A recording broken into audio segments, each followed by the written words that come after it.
Hey guys, so today on our test hood, we're going to be testing out Quivr Hot Coat ceramic detail spray. I've called it wet coat, I've called it hot coat, I've called it a bunch of other names accidentally.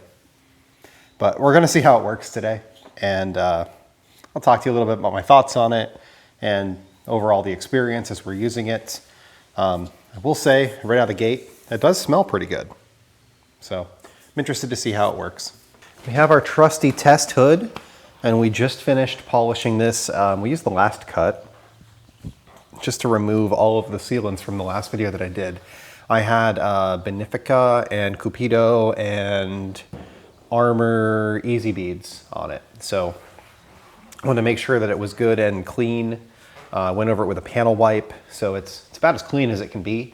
Nice and polished, fresh.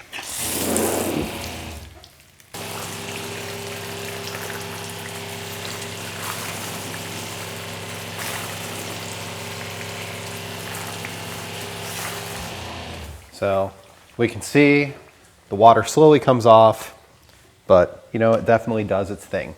Now, this has two different ways that we can apply it. There is a dry application and a wet application. Wash vehicle thoroughly while surface is still wet. Spray Quivr Hot Coat ceramic detail evenly over the surface. Allow it to dwell for 30 seconds. Rinse off completely and dry for a high gloss finish. That is the wet application. The dry application says mist it onto a microfiber towel, apply in straight lines. Use a clean dry microfiber to wipe off any excess product. Let's make sure this is wet.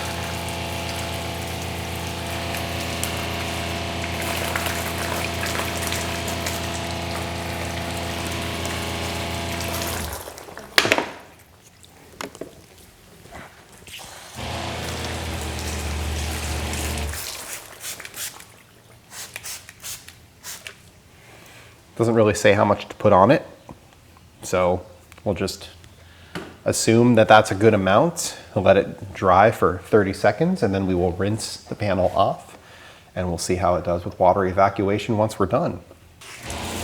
All right, so let's rinse it off.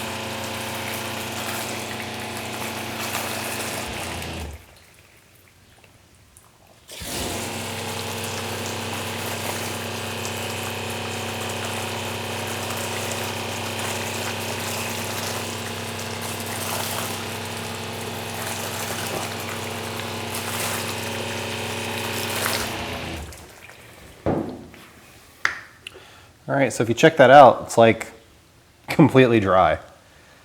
Really, honestly, not bad at all. It does have a great scent to it.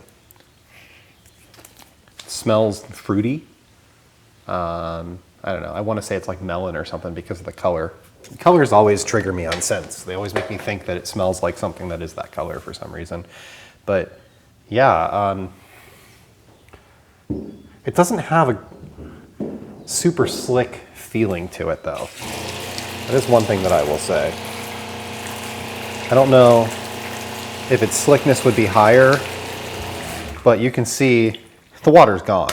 Like just completely, the panel is just dry. So it definitely does work well.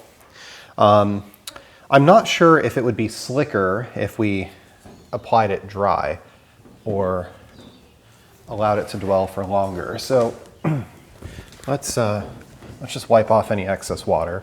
Let's try applying it dry and see what the experience is like doing that. So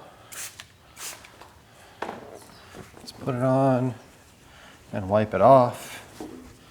It does say on the bottle to apply it to the towel, which I obviously just did not do. Ooh, that's slick. That's nice. Yeah, that's the way I would do it. Absolutely. Spray it on your towel, wipe it on your paint, flip it over, buff it off. Yeah, that's it. That's the one. This is good. Wow, okay. I didn't really expect it to be. For a first shot at something, good scent. super slippery.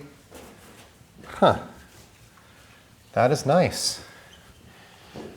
Let me get down something that I really love. I'm using GT Quick Detailer, which is a pretty phenomenal product. It's my favorite current drying aid topper. It's close. I think the GT has a slight edge, but it's close. Wow. Huh. Okay. Well, Josh, good job. Good job. Huh. Unexpected. Let's see if we can ruin it. So I've got some panel prep spray here. Let's let that dwell for a minute. See if we can remove it. What its chemical resistance is like.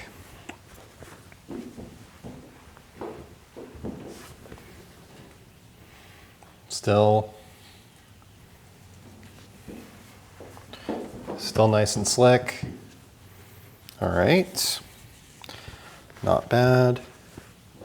This is a wheel acid straight, and I used this on easy beads last week and found that it really had no effect. I'll hit the GT too, just why not? So we're just gonna let this dwell for a minute and we'll see how it does when we rinse it off.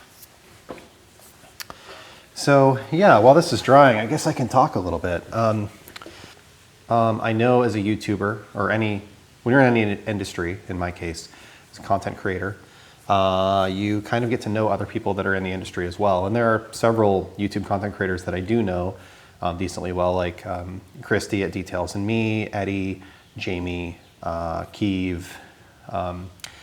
I don't have a relationship with Josh. I've never talked to Josh. I don't really know Josh.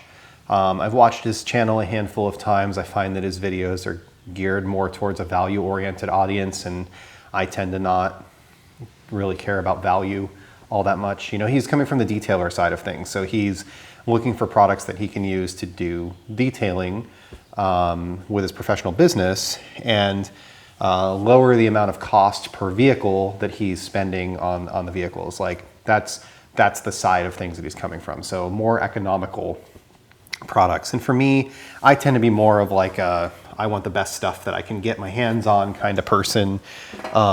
You know, more towards like Matt at OG.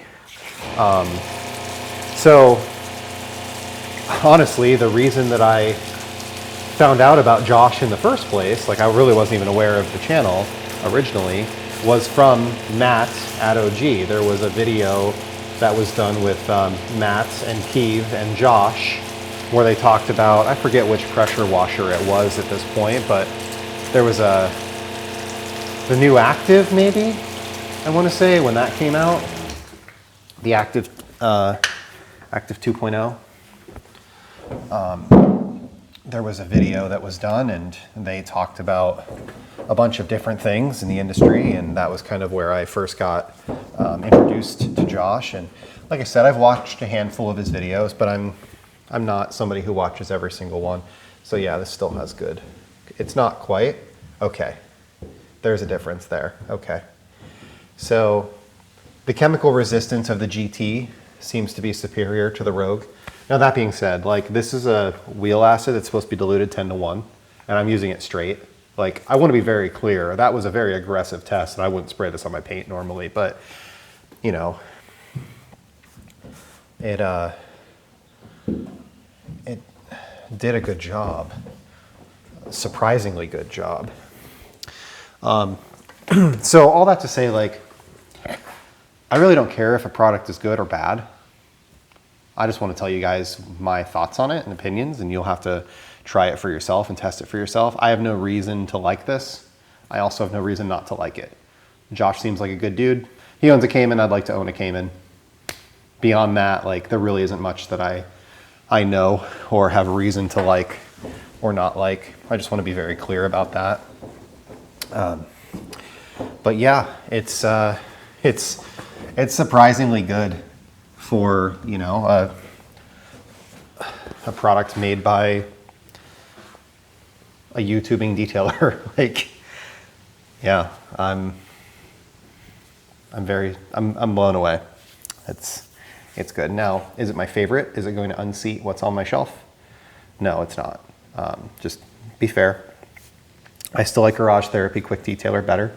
I still like Yum Detailer better. But I had to pull a top tier product off my shelf to really like A to B it with something. I think that it would give Wet Coat a run for its money, Geon Wet Coat, which is an excellent product that a lot of people know and like. I think this is probably better. It's easier to apply and you can apply it dry, and I didn't get any like streaks or spots like you get with some Wet Coat products when you apply them dry. Like, I like the idea of being able to do both. Armour Easy Beads is another one that's very similar to this. I tested that last week on camera. So, you know, if you're looking for an alternative to like an Easy Beads product, this would be a great alternative to that.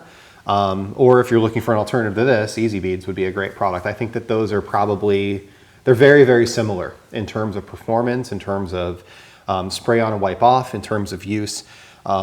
I talked last time about not really understanding or liking Wet Coat products. I feel like if you're going through the process of spraying something on and, you know, rinsing it off, when you have that instant activation, you open yourself up to having haziness or something left behind on the paint and ending up with some problems because of that. And I also talked about, you know, the ones that you want to spray it on a towel and actually apply it. Then it's like, well, why not just do a coating at that point? But the fact that you can apply it dry, you can use it kind of like a drying aid or detailer, like, it works well. You know, I could see it being a product that you would buy and like and really enjoy using. It's got a great scent. The smallest quantity it's available in is a 32 ounce, which I think is a lot.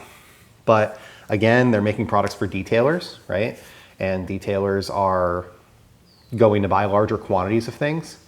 You know, for me personally, like, I almost wish that every product out there came in like a 4 ounce or 8 ounce variation and then gallons. Like, I don't really need a 16 once I've tested the product. I buy the smallest quantity that I can. I test the product. If it's good, it's good. If it's not, it's not. And then some things I rebuy, but I rebuy in gallons. Generally, I'm putting them in my own bottles anyway. You know, having a 32 and a gallon seems kind of odd to me, but some other brands do that too. P&S has 32s and gallons, you know, and I guess a lot of the other more professional-oriented brands have sizing like that. But yeah, surprisingly good for a first iteration. Like, and I keep saying surprising, like, there's no reason to expect it to suck. But at the same point, you know, it's a brand new product from a brand new line. You know, they were designing pressure washers. That was what I thought the line was for. And now, you know, all of a sudden there are a couple detailing products, and like, I thought it would be decent. I didn't expect it to be that good. It doesn't unseat Garage Therapy Quick Detailer, in my opinion. But I would say it's every bit as good as Easy Beads, which isn't a bad place to be. So thank you for watching, and I hope that you have yourself a great day.